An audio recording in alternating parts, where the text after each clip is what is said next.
بێرەوە ئاسمان جەڵەوتە ئەسپی ژێرت مەشغەڵە باڵگرا تیژڕە و بەهەستە سوورە سواری کۆمەڵە زوو کە سەنگەراوەدانکە ڕەنج دەری ماندوونە ناس ئارەقەت بۆ نەوبەرەی نان بۆ تەبارانی پەڵە. میوانە خۆشەویستەکان، ئامادەبوانی بەڕێز نوێنەرانی حیزب و ڕێکخراوە سیاسیەکان، سڵاوێکی گەرمتان پێشکەش لەلایەن خۆم و سەرجەم بەڕێوەبەرانی ڕێوڕەسمی ڕۆژی کۆمەڵا لە شاری کۆڵنی وڵاتی ئەڵمان با گەرمی بە خێراتنتان دەکەم و گەلێک سپاستان دەکەین بۆ ئەوەی کە زەحمەتتان کێشاوە و لە ڕێگای دوور و نزیکەوە تەشریفتان هێناوە بۆ بەشداری لە ڕێوڕەسمی دامەزرانی کۆمەڵا. لە دوای ڕاپەڕینی ڕێبەندانی 57 کۆمەڵانی خەڵکی ئێرانەوە، دوای گیانبەختکردنی هاوڕێ حەمەحسێن کەریمی لە جەریانی گرتنەوەی شارەوانی سەقزدا ڕایانگەیاند دوای 9 ساڵ خەباتی نەهێنی، ئەمڕۆ بە ناوی ڕۆژی ئاشکرابوونی کۆمەڵا دیاری کراوە و هەموو ساڵێک لەوەها ڕۆژێکدا ڕێزی لێ دەگرین. ئێمەش وێڕای گەلێک شوێنی دیکە لە ناوە و لە دەرەوەی وڵات لە دەوری یەک کۆبووینەتەوە تا ڕێز بگرین لە یادی 54 ساڵ تێکۆشانی کۆمەڵا لە جەرگەی بزوتنەوەیکی حەقخوازانەی کۆمەڵایەتیدا. هەروە کازانن کۆماری ئیسلامی ئێران 4 لاوی سیاسی کوردی بەناوەکانی محەممەد فەرامەرزی، محسێن مەزلوم، وەفا ئازەربار و پژمان فاتحی لا دادگایەکی بەنەهێنی و نەعادڵانەدا سزای ئیعدامیان بەسەردا سەپێنرا بوو، دوای چەند مانگ ڕاگرتن لەژێر پەتی سێدارەدا سەرنجام لە سێدارەدران. ئێمە ئەو جەنایەتە باتوندی مەحکوم دەکەین و خۆمان لەگەڵ بنەماڵە بەڕێزەکانیان بە هاوخەم دەزانین. مەرگ و نەمان بۆ کۆماری سێدارە و بژی بزوتنەوەی شۆڕشگێرانەی کوردستان. ئازیزان، ڕیزی بەرنامەکانی ئەم شەو بەم جۆرەیە کە پێتانی ڕادەگەێنم. سەرەتای مەراسمەکەمان با سرودی ئینتەرناسیۆناڵ، سرودی هاوپشتی جیهانی چینی کرێکار دەست پێ دەکات. پاشان بۆ ڕێزگرتن لە یادی ئازیزی ئەو ئینسانە شەریفانەی کە گیانی خۆیان لە ڕێگای ئازادی و ئامانجی سۆسیالیزم و ڕزگاری ئینساندا بەخت کردووە، دەقیقەیەک بە بێدەنگی بەسەر پێوە ڕادەوەستین. بێدەنگەکە با خوێندنەوەی بەشێک لە سرودی یادباد دەشکێنین. پاشان گروپی سرودی کۆمەڵا سرودی ڕێکخەباتان پێشکەشەکەن. دواتر هاوڕێ شۆڕش کەریمی ئەندامی کمیتەی ناوەندی کۆمەڵا بەم بۆنەوە وتارێکتان پێشکەش دەکات. لا درێژەدا هاوڕێ ئەسرین قادری ئەندامی کمیتەی ناوەندی کۆمەڵا کورتەباسێکیان بە زمانی فارسی دەبێت. لا درێژەدا گروپی سرودی کۆمەڵا سرودی سوورە سوارتان پێشکەش دەکەن. دوایی هاوڕێ تەرزەی عەباسی شعرێکتان پێشکەش دەکات. پاشان ڕیزی ئەو پەیام و بروسکای پیرۆزباییانەتان پێشکەش دەکەین کە بەم بۆنەوە بەدەستمان گەیشتوون. پاشان دوو هاوڕێ بەشدار لە شۆڕشی ژینادا، هاوڕێیان ڕادا فاتحی و مێرداد سەبووری پەیامەکانیان ئەخوێنەوە. دوای پشودان و حەسانەوەیەک بەرنامەیەکی هونەری کە بەم بۆنەوە ئامادەکراوە با هونەرنەمایی هاوڕێیان سانان محەممەدی، شاهڕۆخ شەریفی و شاهور شەریفی پێشکەشتان دەکرێت. ئەوێ بەڕێزیش دەتوانن بەشداری شاوی و شادمانی ئەو مەراسمە بن. جارێکی تر پڕبەدڵ بە خێراتن دەکەین و هیوادارین بەرنامەی ئەم شۆمان جێگە ڕەزامەندی ئێوەی خۆشەویست ببێت. ئێستاش هاوڕێ هاوکارم ڕێزی بەرنامەکانتان بە زمانی فارسی پێشکەش دەکات. رفقا حضار گرامی، نمایندگان محترم احزاب و سازمان‌های سیاسی، حضور شما عزیزان که برای شرکت در مراسم سالروز 54مین سال علنی شدن تشکیلات کمله به اینجا آمده اید را خیر مقدم میگوییم و از شرکت شما در این مراسم صمیمانه سپاسگزاریم. هر سال در چنین ایامی در نقاط مختلف ایران و خارج از کشور مراسم‌هایی به مناسبت روز کومله برگزار می‌شود. بعد از انقلاب سال 57 در ایران 26 بهمن به عنوان روز علنی شدن کومله شناخته شده است. تشکیلاتی که بعد از 9 سال فعالیت مخفی در دوران دیکتاتوری شاهنشاهی پهلوی پس از آنکه یکی از بنیانگذارانش رفیق محمد حسین کریمی در جریان تصرف شهربانی سقز جان می‌بازد، طی اعلامیه‌ای مبارزات خود را علنی می‌سازد. ما هم در اینجا جمع شده ایم تا سال روز 26 بهمن روز اعلام فعالیت علنی کومله را گرامی بداریم و این روز را به روز تجدید عهد و پیمان با مبارزات مردم کردستان اعلام کنیم و به همین مناسبت یاد جانباختگان کومله و انسان‌های وارسته‌ای که در راه رسیدن به دنیایی بهتر سرافرازانه جان باختند را گرامی می‌داریم و به خانواده‌های سربلند و گرامی آنها درود می‌فرستیم. رفقای عزیز، برنامه‌های امشب را بدین صورت تقدیم حضورتان می‌کنیم. در آغاز با صدای رفیق کاله آتشی، سرود اینترناسیونال، سرود همبستگی جهانی طبقه کارگر را می‌شنویم. سپس در گرامی داشته یاد جانباختگان راه آزادی و سوسیالیسم، اهداف و آرمان‌های والای این عزیزان 1 دقیقه سکوت می‌کنیم. سپس گروه سرود کومله سرود ریگه خبات را تقدیم حضورتان می‌کنند. در ادامه رفیق شورش کریمی عضو کمیته مرکزی کومله پیام کمیته مرکزی کومله در رابطه با اوضاع سیاسی ایران و کردستان را برای ما بیان خواهند کرد. بعد از آن رفیق اسرین قادری عضو کمیته مرکزی کومله مسائلی در خصوص مبارزات زنان در خیزش ژینا بیان خواهند کرد. در ادامه سرود سورسوار تقدیم شما می شود. به دنبال آن رفیق طرز عباسی قطعه شعری را قرائت خواهند کرد. سپس برنامه را با اعلام پیام‌های رسیده به مناسبت روز کومله ادامه می‌دهیم. به دنبال آن رفقا رادا فاتحی، مهرداد صبوری از شرکت کنندگان در قیام خیزش ژینا پیام‌های خود را قرائت خواهند کرد.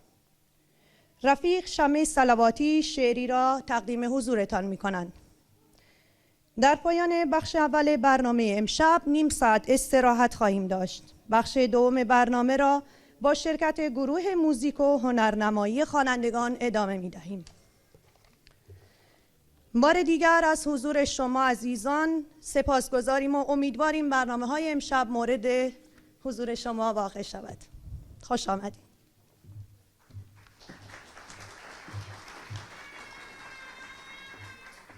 ئێستاش مەراسمەکمان بە سرودی ئەنتەرناسیۆناڵ سرودی ئاڵپشتی جیهانی چینی کرێکار دەست پێ دەکات. هاستن ای حوزی بشمناتا دیرانی بشیتی دنیا تا نوری بیرو باقی النزی کری شاداتا هنولای آنتری نهاز آمامه جیناوی کن ناوی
ئێستا بۆ ڕێزگرتن لە یادی ئازیزی ئەو ئینسانە شەریفانەی کە گیانی خۆیان لە ڕێگای ئازادی و ئامانجی سۆسیالیزم و ڕزگاری ئینساندا بەخت کردووە دەقیقەیەک بەدەنگی بەسەر پێوە ڕادەوەستین.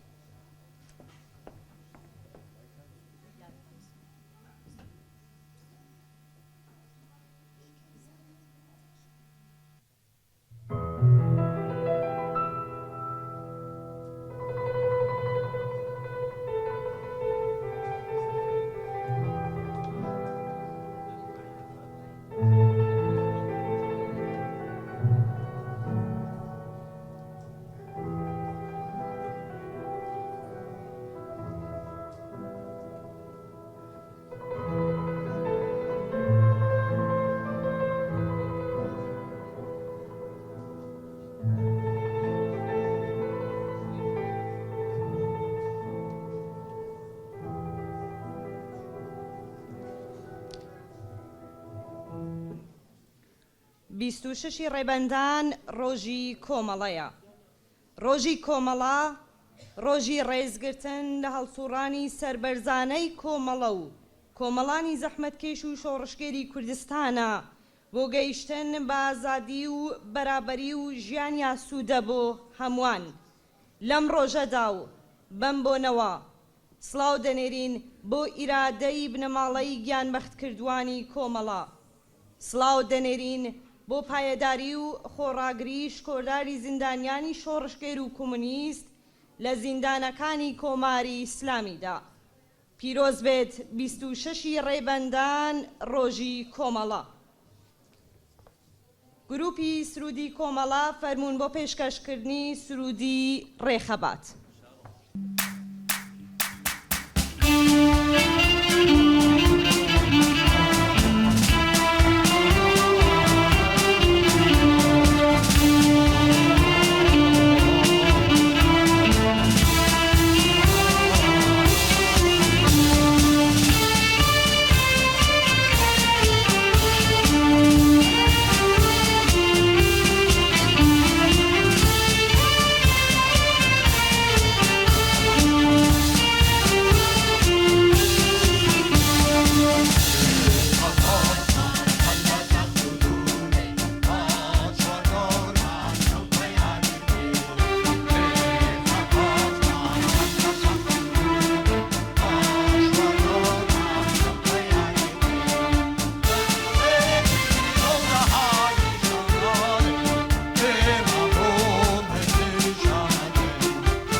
ئێستا داواکەین لە هاوڕێ شۆڕش کەریمی ئەندامی کومیتەی ناوەندی کۆمەڵە بۆ پێشکەشکردنی وتارەکەیان با بفەرمونون تکایە. میوانە بەڕێزەکان، دۆستان، هاوڕێیان و نوێنەرانی ڕێکخراوە سیاسیەکان، لەلایەن خۆم و ئەدەستەی بەڕێوەبەری ڕێوڕەسمی ڕێزگرتن لە یادی 54مین ساڵی پێکهێنانی کۆمەڵە و 45 ساڵی فعالیەتی ئاشکرای کۆمەڵە بە خێراتنتانەکەین. زۆر زۆر سپاس کە لە ڕێگەی دوور و نزیکەوە هاتوون و لەم مەراسمەدا بەشداریەکەن.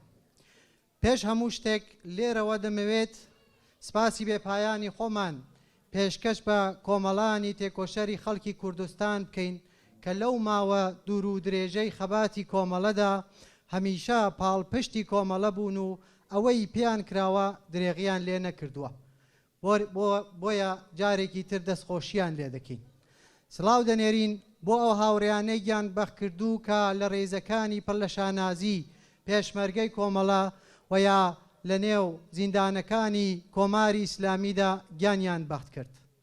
ڕێز دەنێرین و ڕێز دەگرین لە بنەماڵە سەربەرزیەکانیان کە بە سەبووری خۆیان وانەی مقاومەت و خۆراگریان بێمەدا.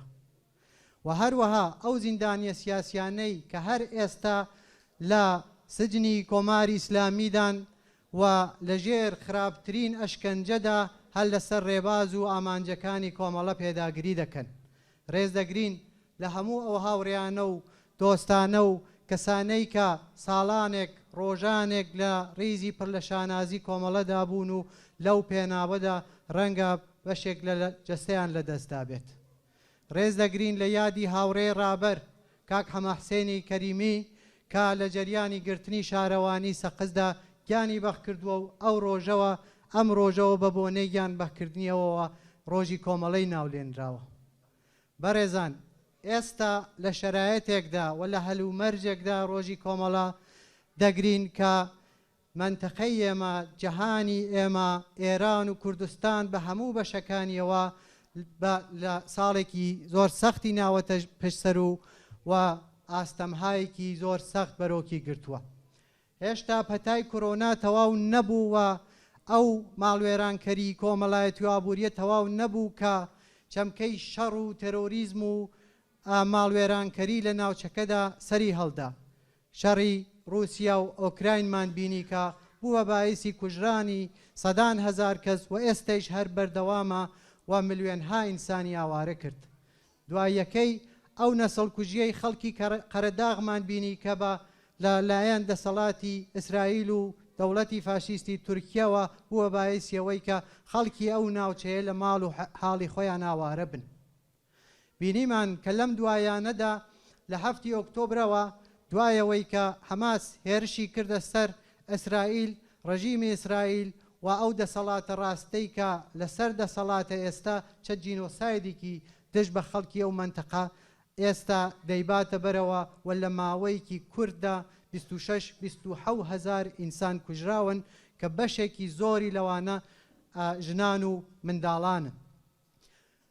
فەقر و نەداری و بێ ئۆفۆقی بووە بە باعیسەوەی کە بەشێک زۆر لە ئافریقا و وڵاتانی ئەمریکای لاتین لەگەڵ برسیەتیە دەست و پەنجە نەرم بکەن. دەبینین کە ڕۆژانە لە دەریاکانی ئێژە و ئەو مەرزانە و ئەو دیوارانەی بە دەوری ئوروپادا کێشاویانە ساڵانە و ڕۆژانە خەڵک گیانی لە دەست دەدا.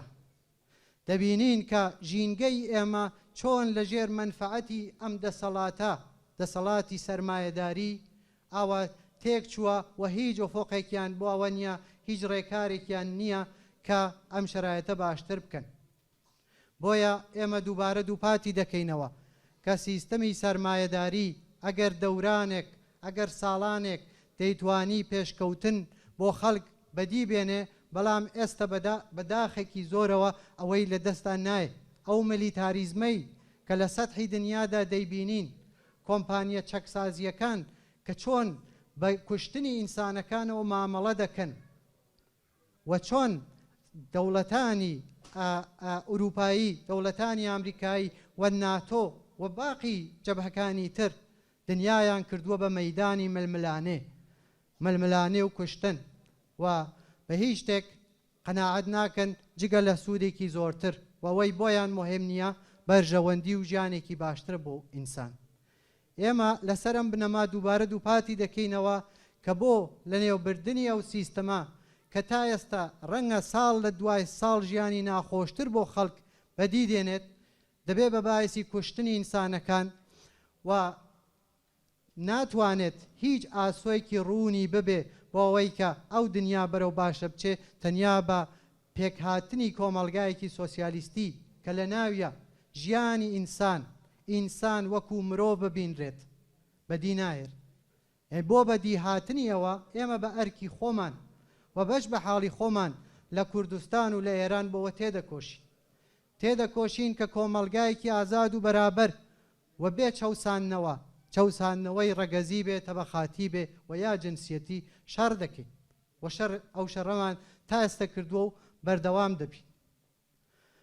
ڕژیمی فاشیستی تورکیا بینیتان کە لەم ماوەی دواییدا بۆ لە نێوبردننی ئەو دەستکەوتانەی کە خەڵک لە ڕۆژاوای کوردستانە بینی دروستیان کردووە و بە دانی هەزاران هەزار ڕۆڵەی ئەو خەڵکە پاراستویانە چۆن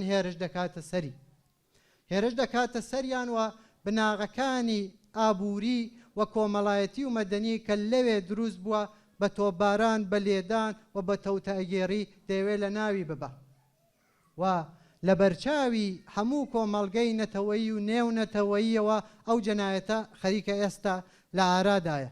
ئەمریکا لە بەرچاویەوە تورکیا وەکو وڵاتێکی ناتۆ چاوی لامبەر ئەو جەنایەتە قوژاندووە و بێدەنگی خۆی بە نسبەتی ئەو جەنایەتانەی تورکیا لە ڕۆژاوای کوردستانەوە دەکا بە بێدەنگیەکەی خۆی چرای سەوزی بۆ هەڵکردووە. ئێستا دفاع لەو بەرژەوەندیانەی ڕۆژاوای کوردستان شتێکی زۆر هەنووکەیە و ئێمە بە هەموو ئیمکاناتێکەوە کە هەمانە و هەم کۆمەڵانی خەڵکی کوردستان دەبێت دیفاعی لێ بکەن و بینیشمان تەواوی دەوڵەتانی ناوچە ئەوەی کە کێشەی کورد لە ناویە تایە بەرجەستەوە کورد لە ناویە هەیە بە سووریا و ئێران و عێراق و تورکیەوە لەگەڵ ئەو کاولکاریەی لە ڕۆژاوای کوردستانە دەکرێت یا لە باشووری کوردستانە دەکرێت و یا لە ڕۆژهەڵاتی کوردستانە ساغن. ئەگەر هەموو کێشەیەکیان ببێ بە یەکەوە هەموو کێشەکانیان دەنە ئۆلاوە و بەرامبەر بە کێشەی کورد هەمویان متحد دەبن. بۆیە ئەوەی هاوپەیمانی ڕاستەقینەی خەڵکی ڕۆژاوای کوردستانە و ئەوەی هاوپەیمانی ڕاستەقینەی خەڵکی ڕۆژاوای کوردستان بووە کۆمەڵانی ئازادیخواز و پێشکەوت و ڕەودەچەپەکانن لە ناوچەکە لە کوردستان و لە ئوروپا و ئەمریکادا.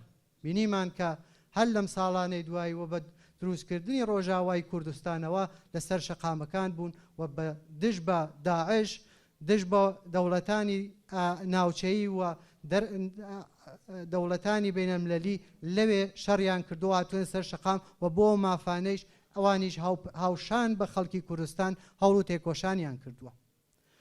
هەر ئەم دەوڵەتە لە ناو خۆی کوردستانی تورکیەدا ئەو خەڵکانەی و ئەو نوێنەرانەی کە بەڕێی خەڵک هەڵبژێدراون دەیان خاتە زیندانەوە.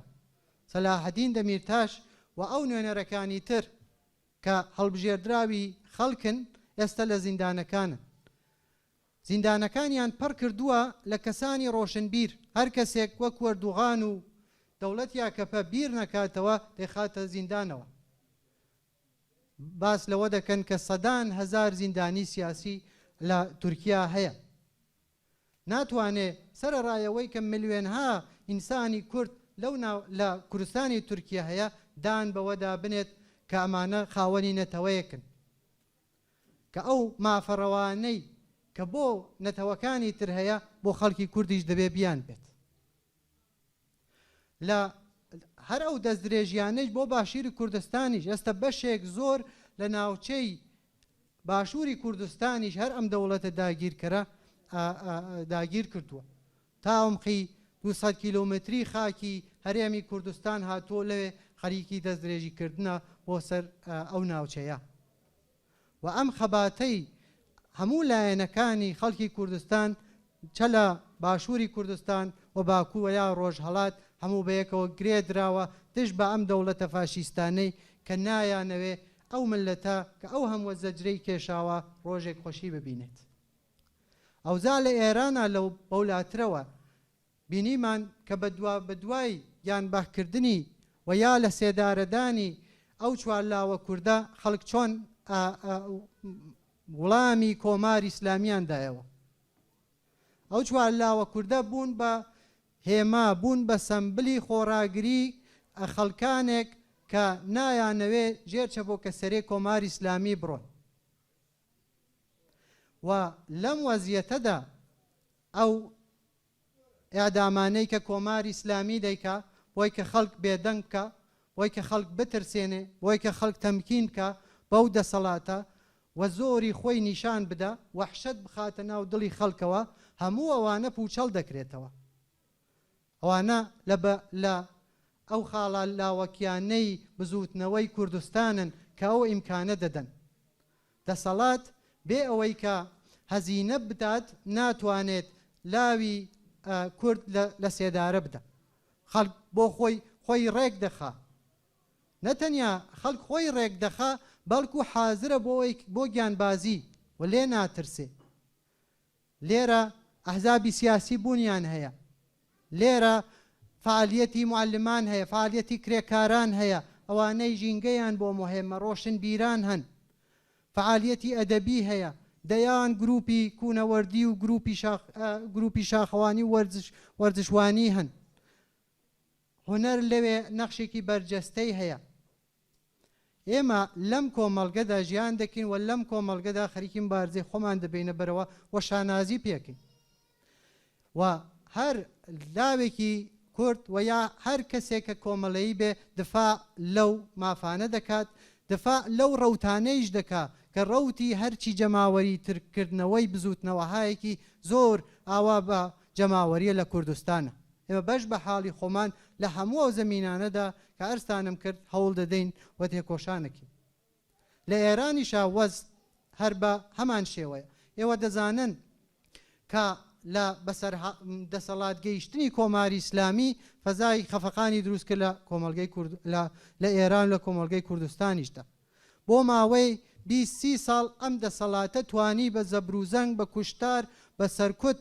ئەقەلیەتێک کە دەیانزانی عاقیبەتی ئەم کۆمەڵگە بێرە بەدەگێت نەهێڵێ ڕەوتی پێشکەوتن خواز و ئازادی خوازانە دەنگی خۆی هەڵبرێت دەنگی خۆی بەرز کاتەوە بەڵام لە ئەوەی کە ناسرااو بوو بە بزوتنەوەی 1970 لێرەوە و ببینینی ئەوەی کە دەسەڵاتی ڕێفۆرمخواز لە کوردستانە و لە ئێرانە بەشێکن لەم دەسەڵاتەوە سوپاب ئتمینانێکن بۆ ئەم دەسەڵاتە وەز گۆڕا ئێمە یعنی ئەو ڕەوتە شۆڕەشگێڕانەیە لە ساڵی 96ەوە دەستی پێکردووە دەستی پێکردووە لە زمانێ خەڵک وتیان ئەسلاح تەڵەب و سۆڵگەرە معنایەکی نەماوە و تەنیا ڕووخانی کۆماری ئیسلامیە کە دەتوانێت ژیانێکی شایستە بۆ خەڵک دەستە بەر بکە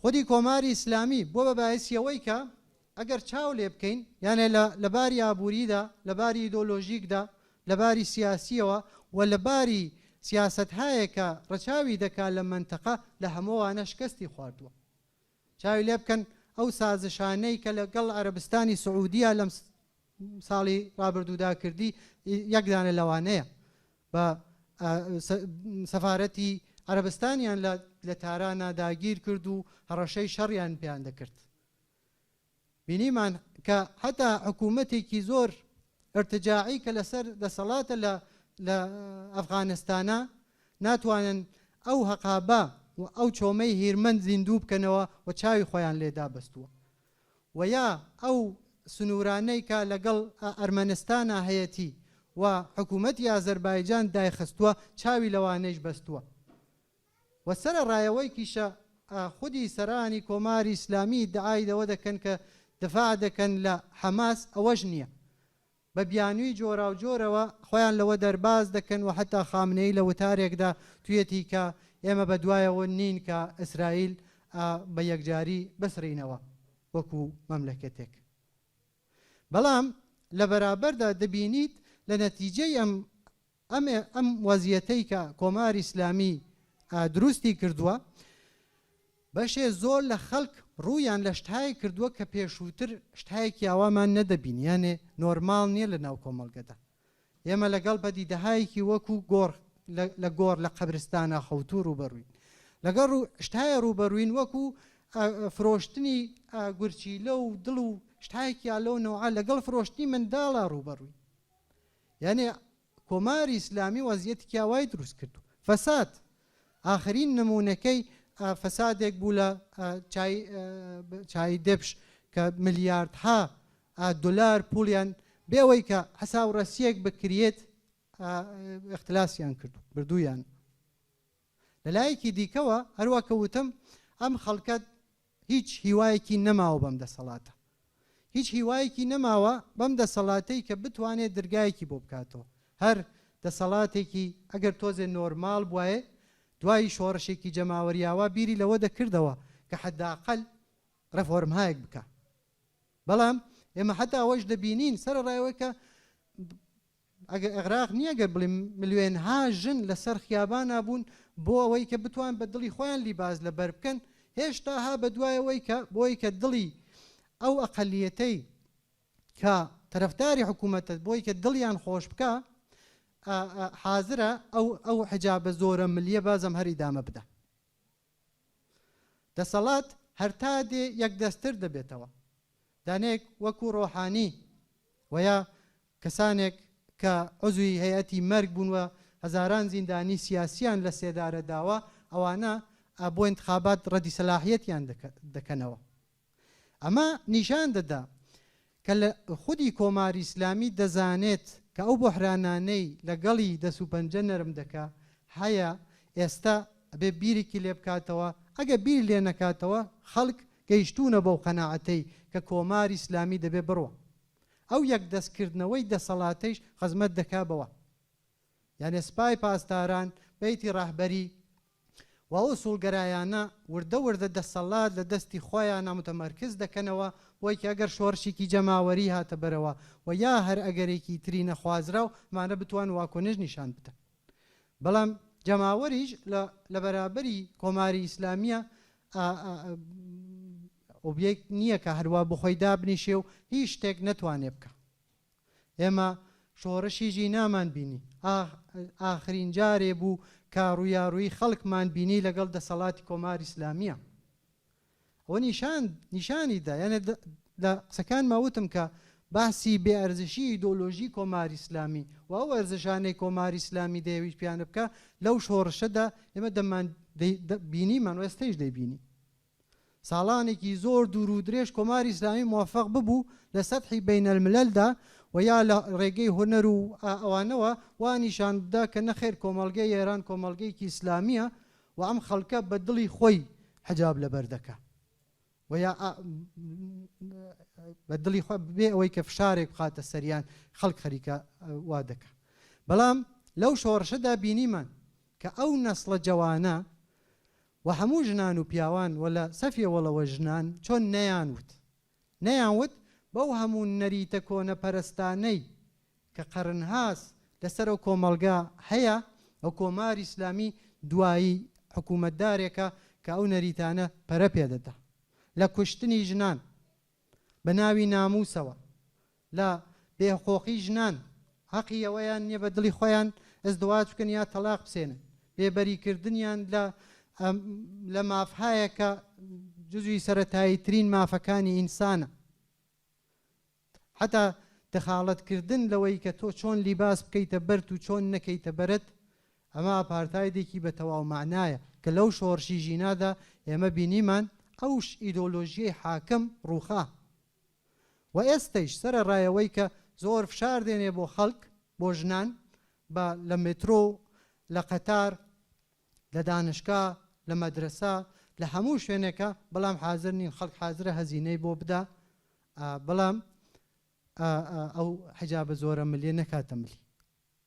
خەڵکی نەتەوەکانی تر ئێمە پێشووتر مەسەڵەن ئەو گفتەمانەمان نەبوو لە مقابلی هەم دەسەڵاتداریەتی فاشیزمی ئێرانیەوە و هەم لە مقابلی ئۆپۆزیسیۆنێکەوە کە شعارەکەی یەک دەوڵەت یەک نەتەوەیە. ئێمە بینیمان لەو شۆڕشەدا نەتەوەهایەکی جۆراوجۆر هاتن و نەتەنیا دواکەوتوو نەبوون، شعارەکانیان مانای پێشکەوتنی دەدا. دژی ئەو ناوەندگەراییە، ئەو مەرکەزیەتەی کە خەڵکانی دابەش کردووە بە خەڵکی حاشیە و بە خەڵکی مەرکەزەوە، دژ بەوانە وێسانەوە. ئەمە عادی نییە وەما ئیتفاقی نییە کە ئێمە لەگەڵ پەدیدەهایەک وەکو کۆڵبەریە لە کوردستانە ڕوبەڕووین. لە قەرنی 21 بیگەڕێنەوە بۆ خەڵکانی من جارجار لێرە لە هاوکاروشتم نیشانیان دەدەم باوەڕ ناکەن کە ئینسانێک لە قەرنی 21 دەبێ ئاوا ژیانی خۆی دابین بکە، لە سەرما، لە گەرما، لە بەرزایی، لە نێو بەفر، لە ناو تەقە و هەردوو سەری مەرز یانوێ بیان کوژن. ئینسان هەیەک بە بارێکی 40-50 کیلۆ بەسەر شانیانەوە و هەرو دیاردە دەبینین لە سیستان و بەلوچستانە. یعنی منزورمەوەیە ئەم نەتەوانەی کە بە درێژایی دروستبوونی دەوڵەت نەتەوە پەراوێز خراونەمان دەنگی خۆیانیان بەرزە و کردەوە. بزوتنەوەهایەکی تر، بزوتنەوەی معلمان یەکێ لەوانە بوو کە توانی نیشان بدا کە سەرەڕای سەرکوت دەتوانن هێزی خۆیان یەکاسە بکەنەوە ڕێکراوی خۆیان دروست بکەن. دروستە هەزینەیان داوە، بەشێک زۆر لە فعالینی کرێکاری ئاوارە بوون یا بەشێکیان ئێستەیش هەر لەژێر ئەشکەنجە و ئازاردا. زوتنەوەی دانەجوویی هەروە ئەوەڵین لەبیرمە ئەوەڵین هێزێک کە هاتە پشتی بزوتنەوەی ژیناکە لە کوردستانەوە دەسی پێکرد بزوتنەوەی دانەجوویی بوو بە شعارە ڕادیکاڵەکانیان. منەمانە دەڵێم بڵێم لە شەرایەتێکی زۆر هەستیاردە کۆماری ئیسلامی دەسەڵات یەکاسە دەکاتەوە، خەڵک دەکوژێ و دەبڕێ، ئەعدام دەکا، سەرکوت دەکا و حەد لە هیچ ژیانێکی باشتریش بۆ خەڵکە لە ئاسۆدا نییە، نەتەنیان نییە، شەرایەتی ژیانیان خراپتر دەکا. لە ئەم بەینەدا دەنگ و بۆیەوە هەیە وەیە ئەو شەرایەتە وەیە بەرحاڵە وەزیەتە بۆ خودی ئۆپۆزیسیۆنی ڕاستی کۆمەڵگایش ئەیبینن و ئەوانیش خۆیان خەریکن بۆ ئەو شەرایەتە هەستیارە ئامادە دەکەن. بەشێکی زۆر لە ئیسلاح تەلەبانی حکوومەتی ئەوانەی لە دەسەڵات ڕاونراون و بەشێک زۆر لەمانەی شەوێنیستن و یا بە هەر نوعێک ئیدامەدەری ئەو ڕەوەندە سەپێنراوەی تا ئێستا بوون دەیانەوێت ئەو نەزمە حەفزکەن، تەنیا دەموچاوەکان بگۆڕدرێ. خەڵکی بەشمەینەت، خەڵکی کرێکار، خەڵکی لە ژێرستەمدا بێ مبارزەیان بۆ بکە دەسەڵات بڕوخێنێ، بەڵام ئەوان تەب بدەنە سەر شتێکی حازر و یا لەبان سەرەوە لەگەڵ دەوڵەتانی زلهێز ڕێک بکەون، دەسەڵاتەکە قەبزە بکەنەوە و ئیلاوە نەبێت کە دەموچاوەکان دەگۆڕێت تەغیرێک ناتوانێت لە ئاسۆدا ببین.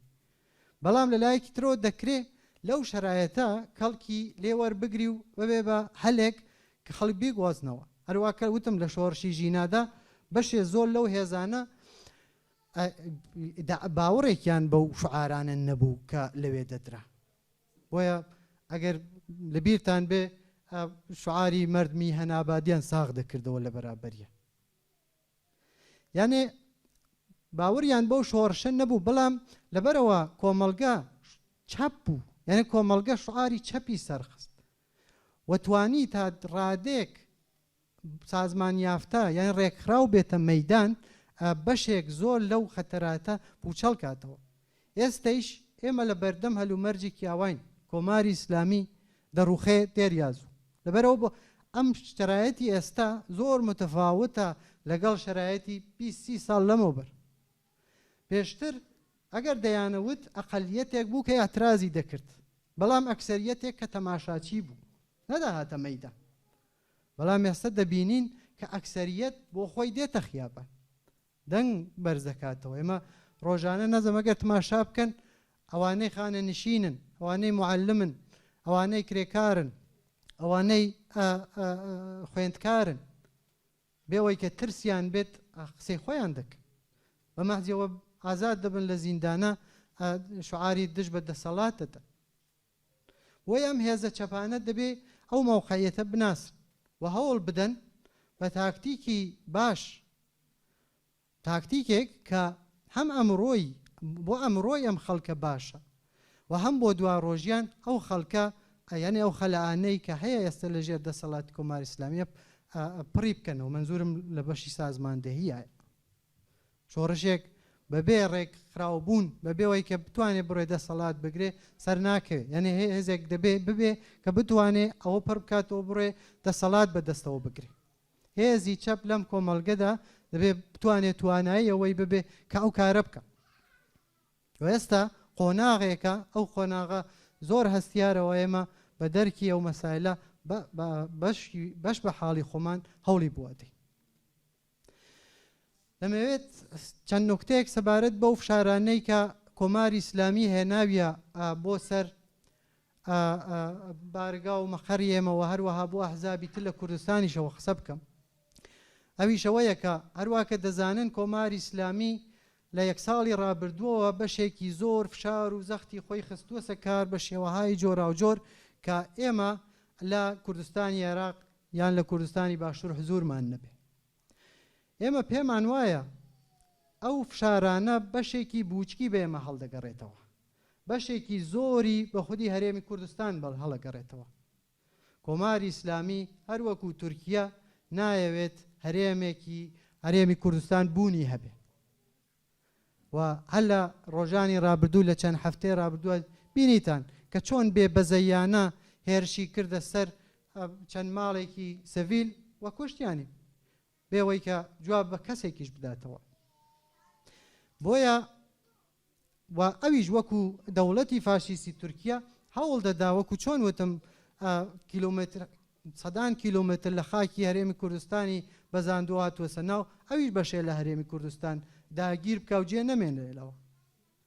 بەڵام بە فشار لە پاڵی هەمووەوانەوە کە بەشێکی زۆری هەڵدەگەڕێتەوە بێمە بەشێکی ئەو فعالیەتانەیە کە ئێمە لەوێ دەکەین. ئێمە پاداگری دەکەین لەسەر ئەو فعالیەتانەمان کە لە هەرێمی کوردستانە هەمان. هەروەک چۆن بۆمان ممکنە لە ئەوروپا لە کانەدا و یا لە بەشەن لە ئەمریکاشدا دەتوانین ئەو فعالیەتانە بکەین، پێمان وایە بە چەندە و نەزیاتر لە هەرێمی کوردستان ئەو فعالیەتانە ئیمکان پەزیرە. ئێمە لە یەک نەتەوەیکین کە شکست و سەرکەوتنەکانمان بەیەکەوە گرێ خواردووە. ساڵانێکی دوور و درێژە کە بەیەکەوە هاوخەباتین یا هاوخەبات بووین. ڕۆژانە کۆڵبەر لەم سەری مەرزەوە دەڕوا بۆ ئەو سەری مەرز. لە نێوانی خەڵکی ڕۆژهەڵات و باشووردا پەیوەندیکی پتەو هەیە لە بینی هونەرمەنداندا، لە بینی ڕۆشنبیراندا. و لە ماوەی ئەو 40 ساڵەیشدا داوێنی ئەو خەڵکە بۆ پۆزیسیۆنی کوردی یا کوردستان و بۆ کۆمەڵەیش باز بووە. ئێمەش توانیمانە لە ئەو داوێنە میهرەبانە دا بە خەباتی خۆمان ئیدامە بدەین و ئیدامە دەدەین. بەڵام لە عینی حاڵە ئێمە نامانەوێت هەرێمی کوردستان و بەرژەوەندی هەرێمی کوردستان ئێمە بیانێ هەزینەی خەباتی چەکداری خۆمان بخەینە سەر شانی خەڵکی هەرێمی کوردستان. هەروە کە دەزانن ئێمە ساڵانێکی دوور و درێژەوەمان نەکردووە. یانێ بین لە مەرزەکان کەڵک وەربگرین بڕۆین زەربێک لە کۆماری ئیسلامی بدەین و بکەڕینەوە، ئەومان نەکردووە. لەبەرەوە پێمان وایە کۆماری ئیسلامی دەتوانێت فشارێکی و زەختێکی زۆر بۆ خەڵکی هەرێمی کوردستان بێنێ، مەرزەکانیان لێدا بخە و ژیانیەوێت هەڵبکاتەوە. بەڵام ئێمە بیانێ پێمان وایە و وەکو استراتێژیش پێمان وا بووە دەبێ پەرە بە خەباتی جەماوەری بدەین. ئەو خەباتە جەماوەریەی کە ئێستا دەیبینین نیشانەکانی دەبینین و دەتوانێت بەرحاڵ سەرکەوتنی ئێمە مسەوگەرتر بکە. کۆمەڵگەیەک کە دەتوانێت بۆ خۆی قسە بکە و وەکو استراتێژی بەرحاڵ ئێمە بۆ خۆمان دیاریمان کردووە. و بەشێکی تری ئەوەیە کە ئێمە لە پەیوەند لەگەڵ هەرێمی کوردستان و سەرانی هەرێمی کوردستانە دیالۆگمان هەیە بۆ چارەسەرکردنی ئەو مەسەلە.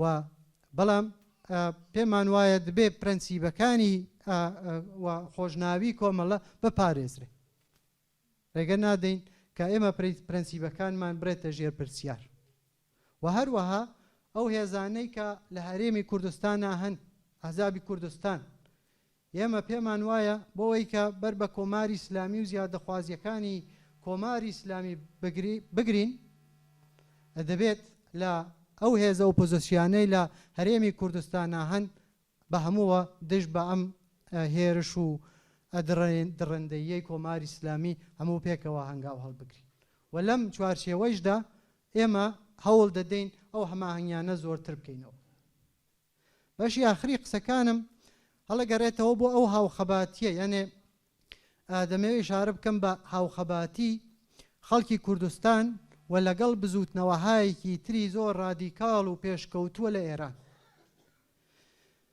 زۆر دەبینرێت کە بەرحاڵ بە هەر هەوڵێک کە ئەو بزوتنەوەی شۆڕەشگێڕانەی کوردستانە داببڕێت لە بزوتنەوەی شۆڕەشگێڕانەی کە لە ئێراندا لە هەیە ئێستا و بووە پێشووتریش ئێمە هەوڵ دەدەین ئەو پەیوەندیە پتەوتر بێتەوە و پێمان وایە سەرڕاستترین و پرسەرکەوترین و کەم هەزینەترین سەرکەوتنی خەڵکی کوردستان لەو ئەو هاوپەیمانیەیە نە هاوپەیمانی لەگەڵ زلهێزهای دەرەکی نە هاوپەیمانی لەگەڵ ئەحزابێکی شەوێنیست ئەحزابێکی ڕاست بە هەر نەوعێکیەوە سەڵتەنەت تەڵەب یا شتایەکی هاوشێوەی سەڵتەنەت تەڵەب بەڵام لە ناوی خودی بزوتنەوەهای زۆر ڕادیکاڵی ئێراندا بزوتنەوەهایەک هەیە کە هەموو ئەو خەباتەی کە ئێمەیەکین ئەو مافانەی کە ئێمە ئەمانەوێ ئەوانە بە ڕەسمیەت دەناسن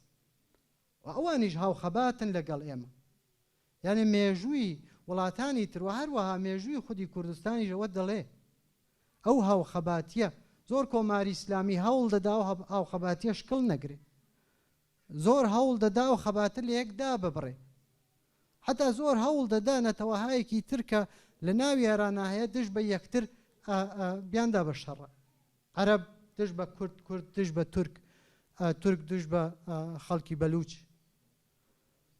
و یا بزوتنەوەی کرێکاری بزوتنەوەی خوێندکاری بزوتنەوەی ژینگە کە هیچ منفعەتێکیان لەوان نییە کە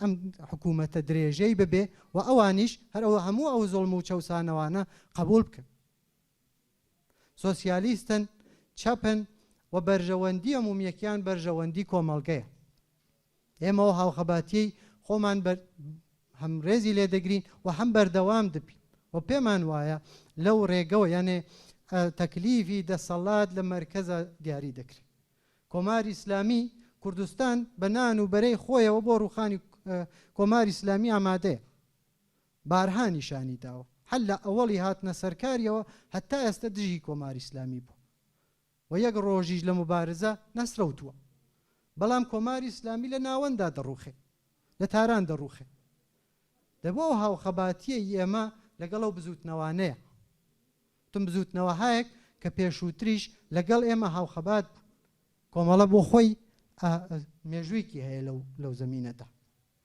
لە شارەکانی ترەوە لە ناو کارگەکان لە ناو فعالینی سیاسی لە ناو بزوتنەوەهایەکی ترەوە و چەندەها پێشمەرگە کە خەڵکی مەناتقەیەکی تری جیای کوردستان بوون لە ڕێزەکانی کۆمەڵەدا شەهید بوون لە ڕێزەکانی کۆمەڵەدا بوون لە سەرخی ڕاهبەریە بوون ئەبێ ئەوە ڕێز لێ بگرین کۆمەڵە لە عینی حاڵە هێزی کچە کۆمۆنیستە و تەجربەیەکی زۆر دوور و درێژی لە بەدەستایە فەراز و نشێوێکی زۆری تەی کردووە ئێمە هەر پایبەندین بە وسولەی کە ڕامانگەیاندوو و زۆر تاقی کراونەتەوە لەم شۆڕشەی ژینادا پێش شۆڕشی ژیناو لە بزوتنەوەی 96 و 98 و لە کوریە مێژوەدا ئێمە ئەوانەمان بینیوە کە کۆمەڵە هەمیشە ئەو ڕێچکەیە گرتووە سەبەر کە بەرژەوەندی خەڵکە ئەوەی دامە دەدەین هەوڵ دەدەین لە هەڵەکانمان کەم بکەینەوە یاگەر هەڵەیەکمان کردووە چاوی لێ بکەین و دووبارەی نەکەینەوە و بەم تەجربەی کە ئێستا وەکو تەشکیلاتێک کە پێناوەتە ناو پەنجەمین دێ خۆی ئەگەر پێشووتر تەمەنێکی ئاوهین نەبوو ئەو کێشانە دووپات نەبێتەوە و ڕوو لە گەشە بێ. بۆیە من لێرە لە ئاخرەوە دووبارە سپاسی بە خێراتنی هەمووتان دەکەم و هیوادارم بەرحاڵ ڕۆژێکی و شەوێکی باش لێرە بەسەر برن و زۆر زۆر سپاستانەکەین و من قسەکەم لێرە کۆتا دەکەم. بژی کۆمەڵە، بژی سۆسیالیزم و بژی بزوتنەوەی شۆڕشگێڕانەی خەڵکی کوردستان.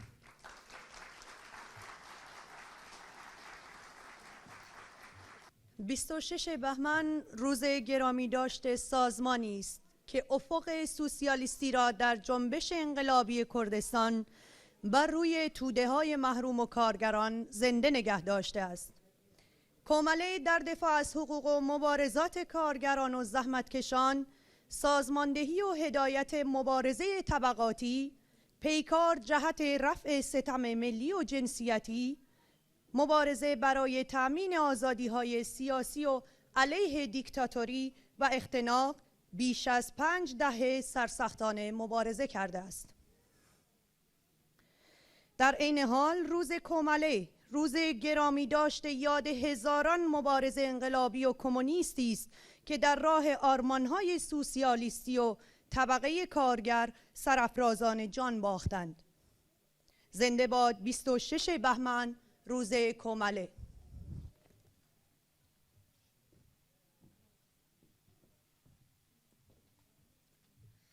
ئێستاش داواکەین لە هاوڕێ ئەسرین ئەندامی کمیتە ناوەندی کۆمەڵە فەرموون بۆ پێشکەشکردنی وتارەکان تکایە.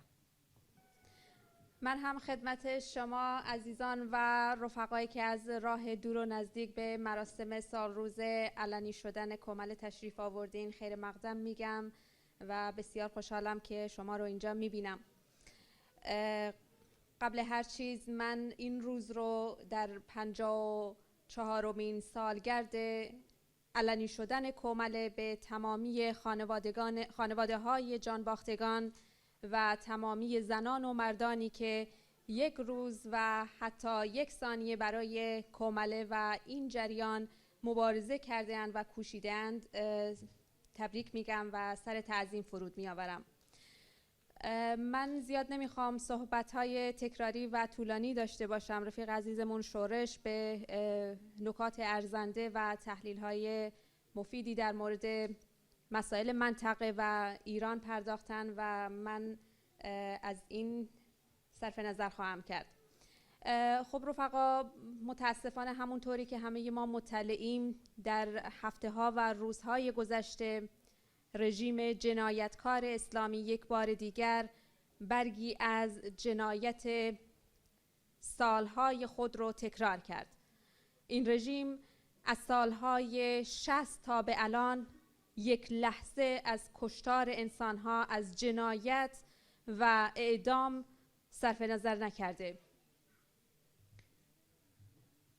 در روزهای گذشته 4 عزیز دیگر را به دار آویخت و در حتی روزهای قبلتر از آن 2 نفر دیگر و در حین خیزش ژینا هم به این عمل جنایتکارانه، به این قتل عمد دولتی من توصیفش میکنم، پرداخت.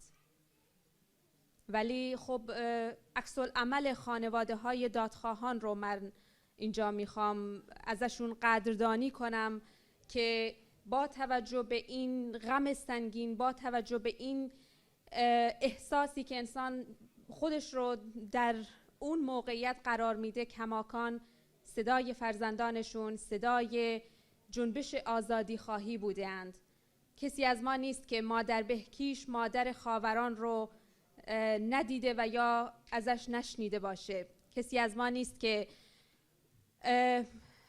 مادر رامین حسین پناهی دایی شریفه که در روزهای قبل حتی برای سر زدن به کسانی که متاسفانه اعدام شده بودن به خانواده هاشون سر بزنه دستگیر شد و ممنوع الخروج شد. کسی از ما نیست که مادر نوید افکاری رو نشناسه که الان هم زیر شکنجه های حکومت قرار داره. کسی از ما نیست که مادر فرزاد کمانگر رو نشناسه با اون قاب عکسی که در دست داره و در تمامی مراسم ها حضور داره. کسی از ما نیست که مادران جانباخته های دیگر، این عکسی که پایین میبینیم جوانهایی که در خیزش ژینا و سالهای قبل آن در سال 97 1500 انسان کشته شدند، در سال 60 بیشتر از هزارها کشته شدند. این جنایت رژیم هیچ موقع فراموش نخواهد شد و با مبارزه به نظرم باید این راه رو ادامه داد. ولی خب میخوام به خیزش ژینا هم اشاره داشته باشم که یکی از خیزش‌های بسیار مهم تاریخ سیاسی ایران بوده. خیزش ژینا خب اون هم به نوعی میشه گفت که از جنبش دادخواهی استارتش زده شد. با قتل حکومتی ژینا امینی، خانواده ژینا امینی اطلاع رسانی کردند و به طور عموم در ایران و در کردستان علیه این قتل به پا خواستند. ژینا امینی دختری که علیه حجاب اجباری ایستاده بود، تمکین نکرد علیه اون اجبار و زور و جبری که جمهوری اسلامی بر روی زنان سال هاست که اعمال میکنه. حاکمیت دیکتاتور اسلامی تاریخاً مستبد بوده. تاریخاً یک روز به انسانها معنی آزادی رو نداده. هیچ انسانی در جامعه ایران نتوانسته طعم واقعی آزادی رو بچشه. در شخصی ترین امر زندگی انسانها همیشه سرک کشیده. دین از دولت جدا نبوده. و خیلی از موارد دیگر که همگی ما در اون جامعه بودیم و میدونیم که درد و رنج جامعه ایران، به خصوص کسانی که تحت ستم هستن، مثل زنان، مثل جامعه های دیگه که به نوعی ناتوان جسمی هستند، مثلا معلولین رو ما دیدیم که در خیزش ژینا یکی از فیلم ها و تصاویر مونده و احتمالاً همه ما اون رو دیده باشیم که یک زن در کنار یک دیواری که شعار زن زندگی آزادی نوشته شده بر روی ویلچر نشسته، موهاش رو باز کرده و اسپری بر دست، به این معنی که این شعار رو من نوشتم. این خیزش بسیار خیزش مهمی بود، خیزشی که صدای تمامی ملل تحت ستم، مللی که سالها و سده‌ها بود صدای آنها شنیده نشده بود، مثل ملت کرد، مثل بلوچستان که همین الان هم در هفته‌های گذشته در بلوچستان تجمع بزرگ زنان رو دیدیم، اعتصاب گسترده مردم کردستان علیه اعدام رو دیدیم. به هر حال گروه‌های مختلفی در خیزش ژینا حضور داشتند. زیرین ترین لایه‌های انسان‌های تحت ستم امکان این رو داشتند که در خیزش ژینا صداشون رو بلند کنند.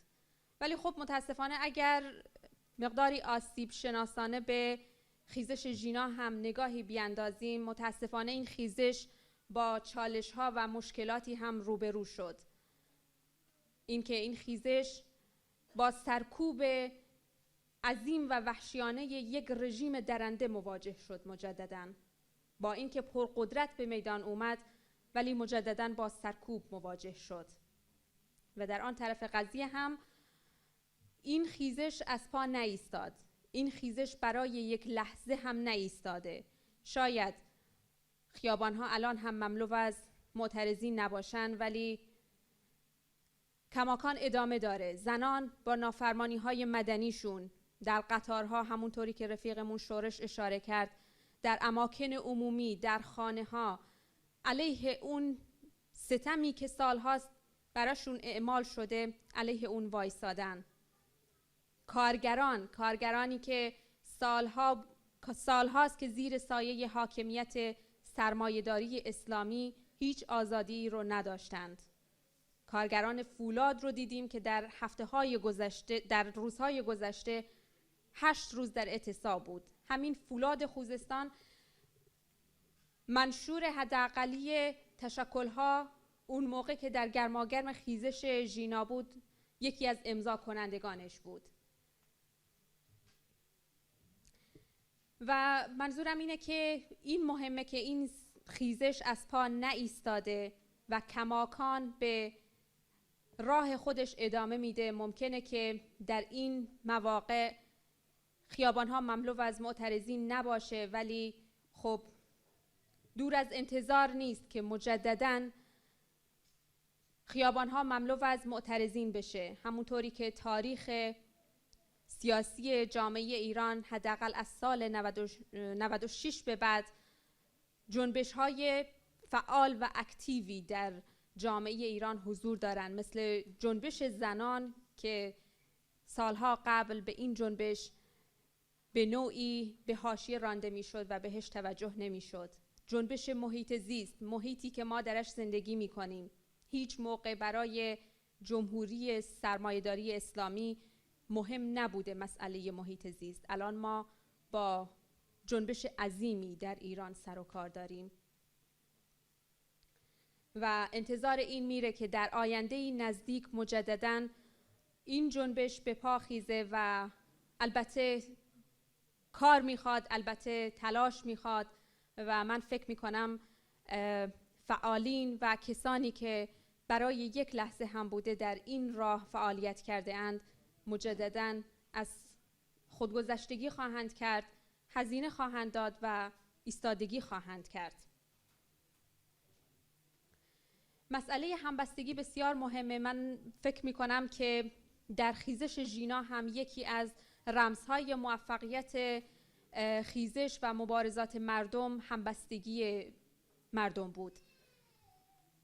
از تمام قشرهای مختلف، از تمام جنبش‌های اجتماعی متنوع، اون تکثری که در خیزش ژینا ما دیدیم در خیزش‌های قبلی وجود نداشت و باید این رو تقویت کرد برای آینده‌ای که انسان‌های امروز خواهانش هستند. انسان‌های مبارز ایران هم خواهان زندگی انسانی و در شأن انسان هستند و تشکیلات کمله هم در این روز من فکر می‌کنم یکی از اون تشکیلات‌ها بوده که همیشه حول و تلاشش این بوده که این همبستگی رو چه در میان احزاب و سازمان‌ها و چه در داخل جامعه ایران به نوعی به پیش ببره. خیلی ممنونم از شما. من زیاد وقتتون رو گرفتم. ممنون.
بارانی بلا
ئێستاش داواکەین لە هاوڕێ تەرزەی عەباسی فەرموون بۆ پێشکەشکردنی شارەکەیان تکایە.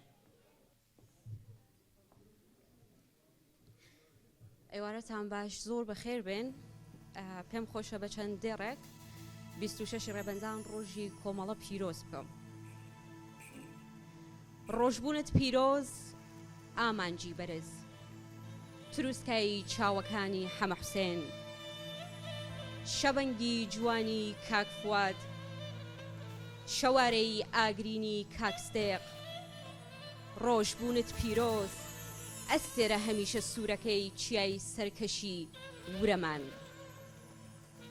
ئەمڕۆ ڕۆژی بیر و باوەڕمانە، ڕۆژی یادی هاواری پڕ لە زاممانە، ڕۆژی هێزی لەبیر نەکراوی سەرجەم گوردانەکانمانە، ڕۆژی بەردەوامی ڕێگەی پڕ لە شەوقی سوسیالیزممانە، ڕۆژی بەدیهاتنی خەونی لە مێژینەی دایکانی گیان بەخت کردومانە، ڕۆژی زێڕینی ڕێبەنداونی سەخت و 26 کۆمەڵەکەمانە. گەرچی ڕێگاکان دڕکاوی بن، تاشەبەردەکان خۆیان حەشارداوێ، گەرچی وایدا بنین دێوەزمەکانی شەوەزەنگ لە پاڵ سەنگەری خۆڕاگریمان خۆی مەڵەزدا بێت، ئاوێنەی هیوامان لاوردە شیشەی خۆفرۆشان خۆی نیشاندا بێ، تێ ئەپەڕین لێی ڕەت دەبین هەنگاو بە هەنگاو بەرەو لووتکەی هیواکان، بەرەو دوایین پەلەقاژەی خوێنجان لێی خەڵاس دەبین. ئەو ڕێیەی ڕێگای من و تۆ و ئێوە و هەمومانە، ئەو ڕێیەی گوڵیەخەی یەکسانیەکان دەدات لە یەخەمان و بۆن و بەرامەی دنیایەکی دوور لە هەڵاواردن دابەش دەکا بەسەر هەر کوچە و کۆڵانێکی نیشتیمانمان. ڕۆژت پیرۆز کۆمەڵەکەم، سەنگەرەکەم، چەک و ڕەختەکەم، جامانەکەم. ڕۆژت پیرۆز ئاواتی لە مێژینە و ئاسۆی ڕۆشن، خۆری بربەیانی ڕۆژە دژوار و پڕ ئەزمونەکان. ڕۆژت پیرۆز کۆمەڵەکەی هەمووان، بێهیوانە بووین بێهیوایش نابین. لەو ڕۆژەی ئاویێرە گەورە شاهیدی ڕۆژی لەدایک بوونت لەسەر لووتکەی پڕ لە شانازی خۆی دەدات. دووبارە سپاس و بەخێر بن.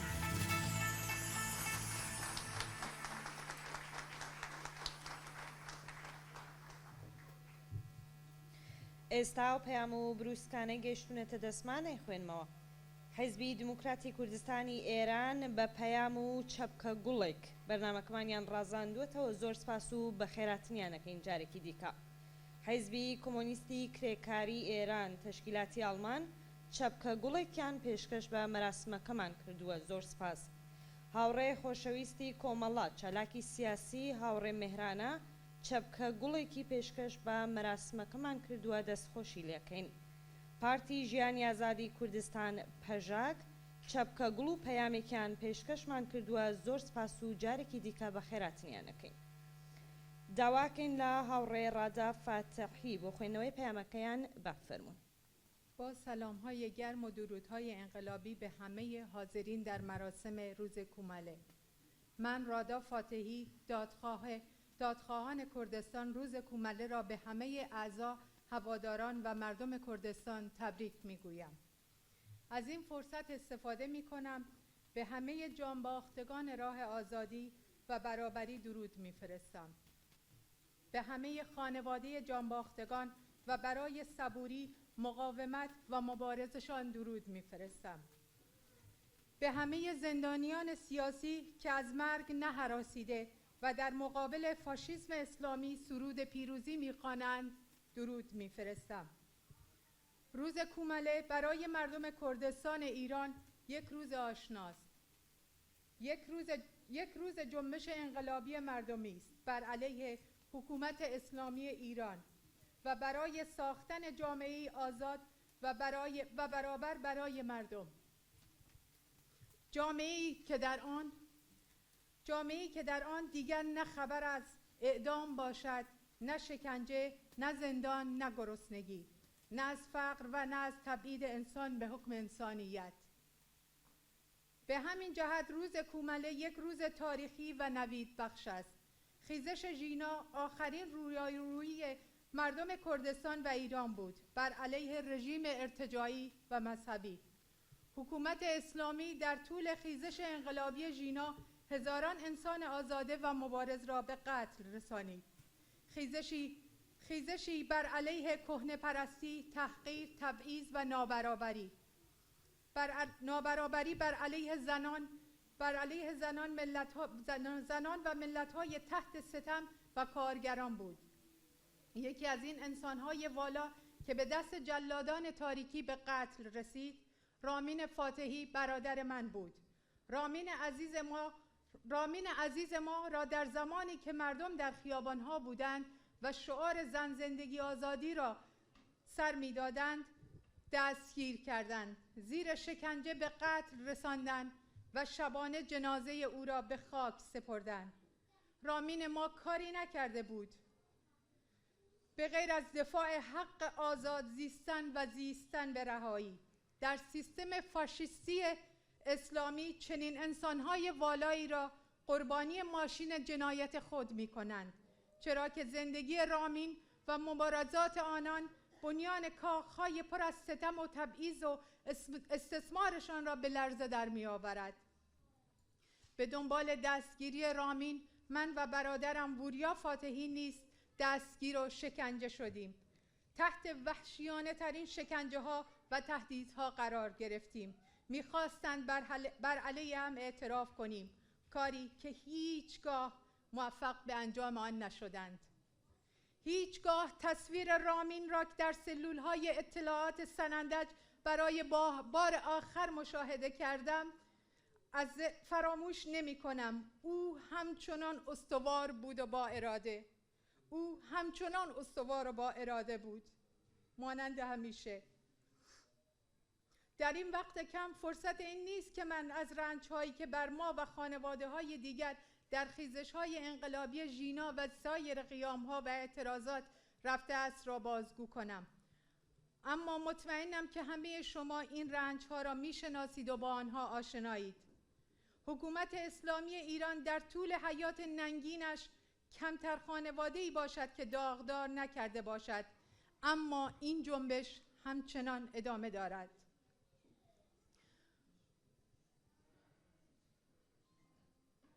جنبشی که با اعدام، قتل، شکنجه و زندان همچنان در مقابل این حکومت درنده ایستاده است و کمر به نابودی آن بسته است. مردم ایران چاره‌ای ندارند جز سرنگونی حکومتی که زندگی را از آنها دریغ کرده. جامعه ایران به عقب باز نخواهد گشت. جامعه ایران هرگز به عقب باز نخواهد گشت و این حرکت را تا پیروزی طی خواهد کرد. بنابراین هیچ درجه‌ای از وحشیگری این رژیم نخواهد توانست ما را از ادامه به زیر کشیدن آن باز دارد. بیایید با هم در صفوف متحد بر علیه این رژیم ارتجاعی مبارزه کنیم و به این چرخه کشتار و سرکوب پایان دهیم. در آخر بار دیگر روز کومله را به همه اعضا، هواداران و مردم کردستان تبریک میگویم. زنده باشید و استوار و رزمنده. ژن ژیان آزادی.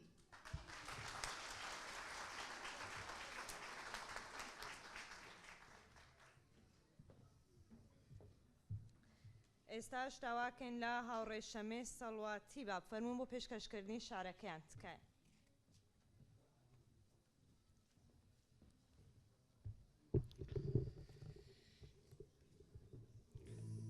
چه زیباست آن روز که من و تو در کنار هم سفر با قایقرانها آوازی بخوانیم، اما با واژه‌های تازه.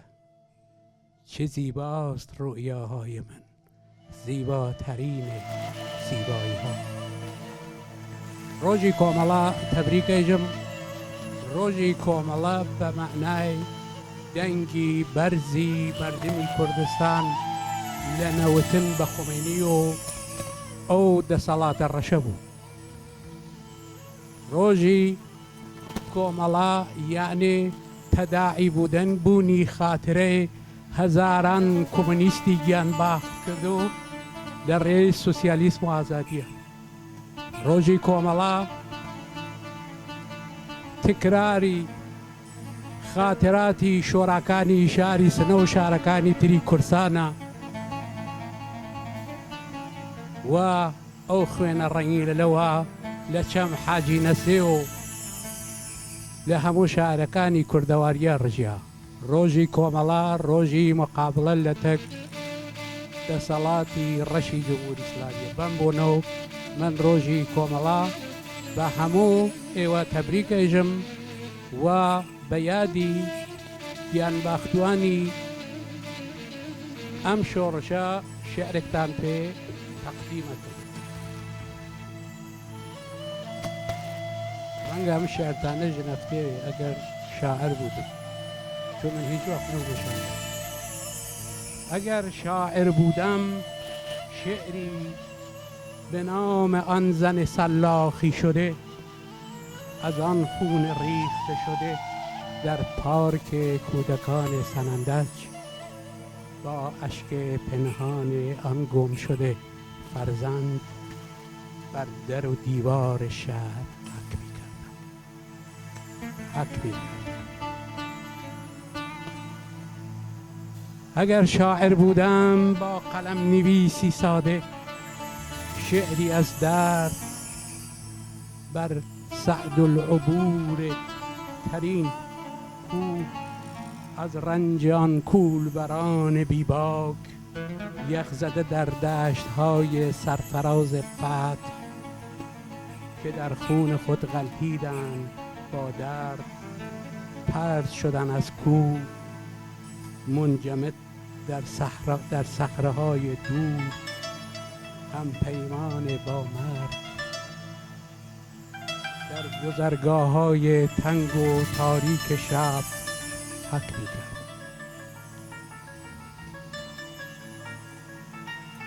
اگر شاعر بودم با روان نویسی ساده، شعری از شرم با تلخترین واژه ها در وصف معماران خدا می نوشتم، تا زخم های کهنه، تا درد های بی انتها که در پس کوچه های شهر با نگاهی به دختر دختران گلفروش خیابانی، کودکان گم شده در میان زباله ها، در انتقام این همه بیرحمی بر طاق و هر ستون از تالارهای آغشته به خون نشر حک می‌کردم. اگر شاعر بودم با قلم نویسی ساده، قلبم را با نان گرم از سفره اعیانی و ذهنم را با قوانین پوچ بردگی، وجودم را با مماشات با تن دادن به فاحشگی و وجدانم را نه با ننگ بلکه در جنگ با کتاب‌های بیگانه از شعور، با دروغ‌های برگرفته از جعل تاریخ، با بت‌های ساخته شده از خدایان واهی، به دور از ستیز در نبرد قلمم دفن می‌کردم. ای کاش شاعر بودم با قلم نویسی ساده، رقص لطافت‌ها را به میدان‌های زمخت شهر می بردم، خط بطلان بر بردگی می کشیدم.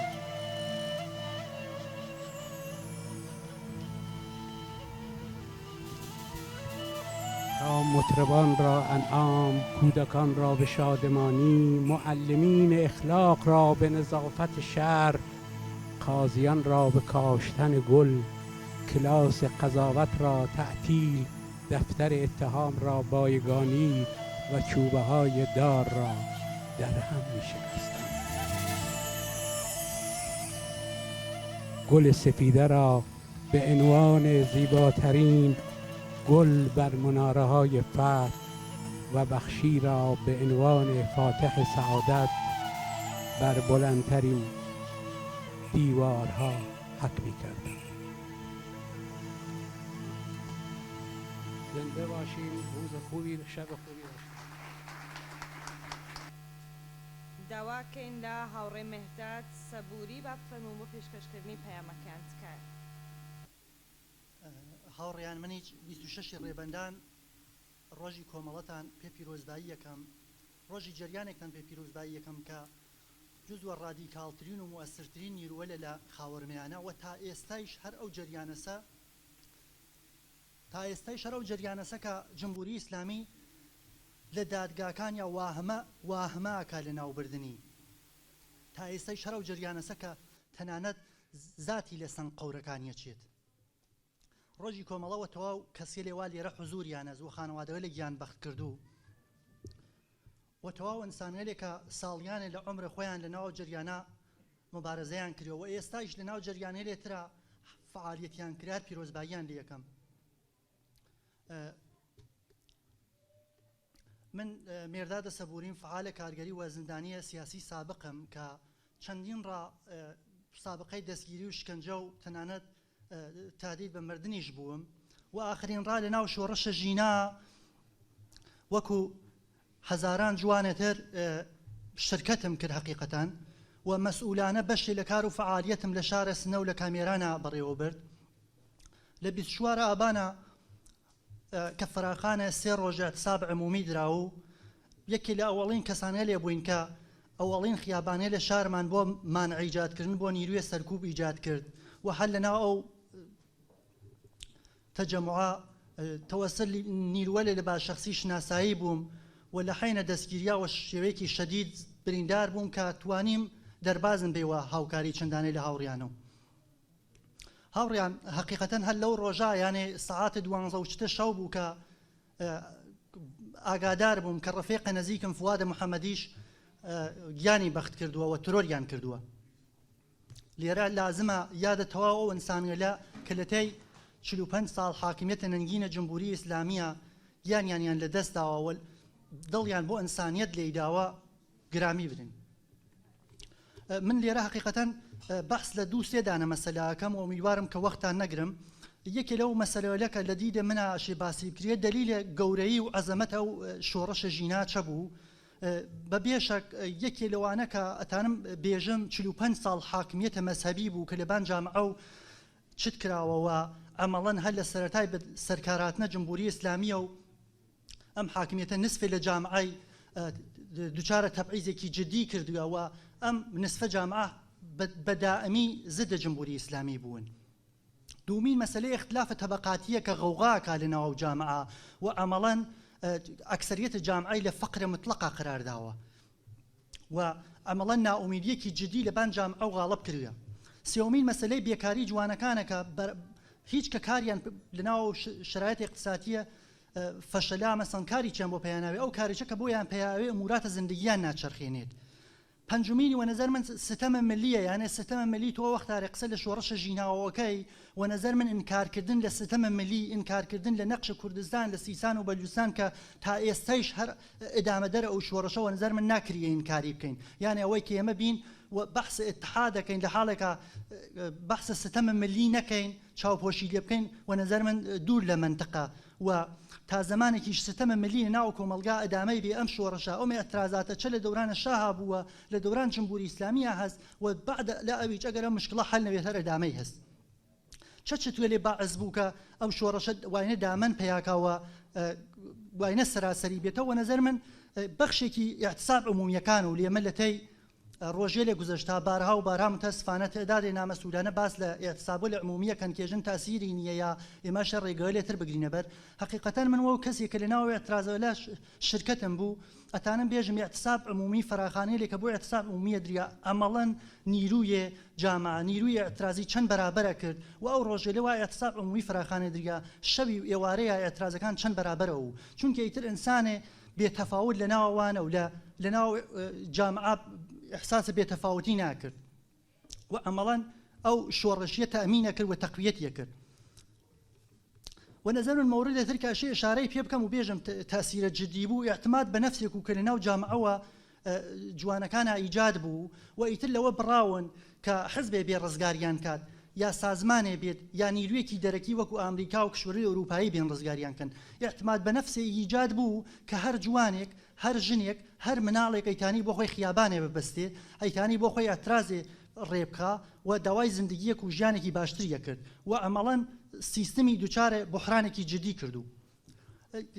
سوالێتر کە لێرەوە نەزەر منەشێ باسی بکەم لە تەی یەک ساڵە گوزەشتا سەدها دانە ئینسان بریندار نەقس عوزشدە زندانی شکنجەکریا و هاتوونە سەخارج کشوەر ناچار بوون ئەو وڵاتە جێبێڵن و هەر کەسێکیان لە ڕسانەیەکە و دەرکەوتووە تعداد لە ڕسانەکان حقیقەتەن ئاگاهانەیە ئەوان فەریبانە خەریکن باس لەم شۆڕەشە ژیناوەکەن و ئەو لیدرگەلەوە لە ناو ئێترازات بوون تعدادێکی زۆریان وەوە شتەکەن کە ئەمانەوە سوورەتێکی نائاگاهانە لە ناو شۆڕەشە حزوریان بووە یا وە سوورەتی گوزەرا لە ناو خیابانێکا ڕەت بوون وە سیستم تورەگیانی کردە لە حقیقەتە و نەزەر من لیدرگەل ئەو کەسانگەلەوە لە ناو خیابانە ناو شۆڕەشە ژینا کەسکەلێکون کە وەدەسە خاڵیە و وەدەسە خاڵیە و لە بەرابەر هارترین و تروریستترین نیرویە منتەقا کە جمهوری ئیسلامی وێسیانە و ئەمەڵەن و چالشیا کێشانیان ئەم لیدرگەلە هەزاران قشری دەربەرە گرت کە ئەتانە بێژم قشرێکی مختلفی دەربەرگرد و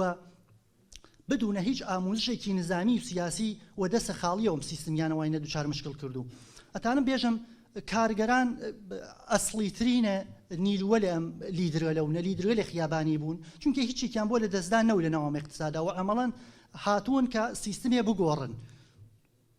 دومین شتیاوە نەزەرون مەعالمەکان وەنیانە مەعالمەکان ناکریە نەقشیانن کارکەی چونکە بەر لە شۆڕەشە ژینایچ مەعالمەکان هەر یەکێ لەو کەسانەوە لە بوون کە تەجەمعەکانیان خستە ڕێ مەسەلەکانیان لە ناو جامعە مەترەح کرد و ئەمەڵەن وەختار ئێمە ئەمانوێنایانێ شتەکەەوە چاو خۆمان ئەمانوێنەوە کەسێک کە لە مەیدانە حوزون بۆ وەختارە فراقانە اعتصاب و میوە اعتراضە دریا ئەمەڵەن دانش ئاموزەکان ئەسڵە ئەساسی ون کە لە مەدرسەکانەوە هاتنە دەشتە و خیابانەکانیان چتە کرد مەستوو دەکردەوە دانەژوویەکانی شەروانەوە ئەوەی کە دیدگای من چە حقیقەتەن نسبەت بەو وەزعیەتە کە ئێستا لە ناو جامعە هەزی ئایندەیە و تەغییر و تەحوڵاتە حقیقەتەن ئەو شتەی کە لێرە وازح و دیارە ئەوەیە کە ئەمەڵەن جمهوری ئیسلامی مەشروعیەتی لە ناو جامعە نەماوە و جامعەش نقاتە زەعفە خۆی پیا کردووە نقاتە زەعفە خۆی ئەوێنێت ئەمەڵەن ژنگەل کە نسفی لەو جامعانە لە حاڵەتێکی تەهاجومیا قەراریان گرەوە نەزەر من بخصوص لە مەسەلەی حجابە و ئەو شتە ئەوێنینە من ناو ڕسانەکانە کە ئەمەڵەن جمهوری ئیسلامی لە حاڵەتی دفاعیا قەراری گیرە سێومین مەسەلە مەسلەی کارگەرەکانە کە ئێمە ڕۆژانە ئەوێنین خیابانەکانیان چت کردەوە حاضر نین کە ئەم بارە فەقر و فڵاکەتە لەبان خۆیانە تەحمڵکەن و لە مەقابڵە و بێحقوقیەوە خەریکن ئەوێسن من حقیقەتەن خۆشببینم و ئایندەی شۆڕشە ژیناوە پێم وایە ئاعترازی لە محیط زیستی ئاعترازی لە کارگەران دفاعکردنە ژنگەل لە حقوقۆقە خۆیان لە مەسلەی محیط زیستی یا فعالینە محیط زیست كل ئەمانە تەکمیلکردنەی شۆڕشە ژینان و پێی خۆشببینم و لە هەمان حاڵی چا ئەزانم کە سیستمە جمهوری ئیسلامی هیچ ڕێیەک و هیچ ئەبزارێکی بۆ چت نەماوەسە و هیچ مەشروعەتێکی نەماوە و تەنیا نیروی سەرکوبی ماوە و ڕۆژ بە ڕۆژ ئەو نیروی سەرکوبیچە خەریکە لەدەست ئەوە من لێرەی و جارێتر ڕۆژی کۆمەڵەوە تەواوە منسانەلووە لێرە حزوریانەست پیرۆزبایی یەکەم و بژی شۆڕشی ژن ژیان ئازادی بژی ئازادی بەرابەری بژی سوسیالیزم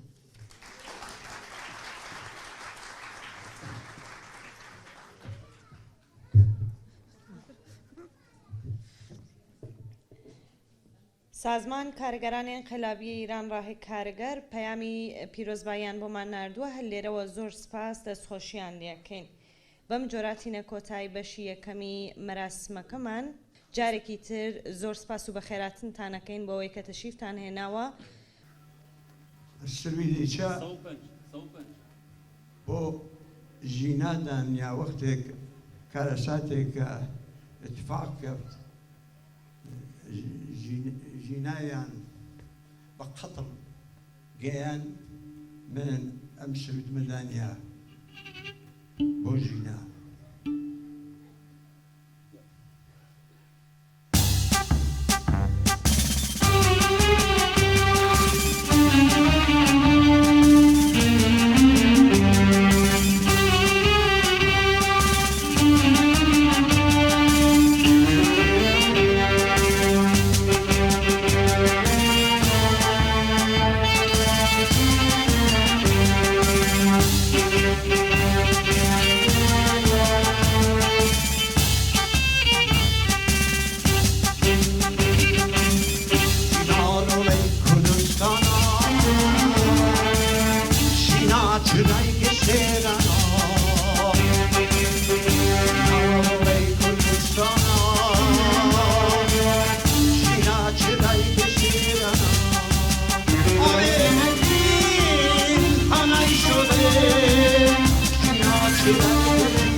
جا جینا شمان سنگرا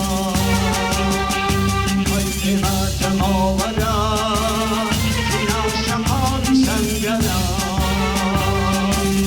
جینا رو به کردستانا جینا چنم بسیرانا جینا رو به کردستانا جینا جیای جیهانا دستانکان بخیر بین جایکی تر با روژی کامل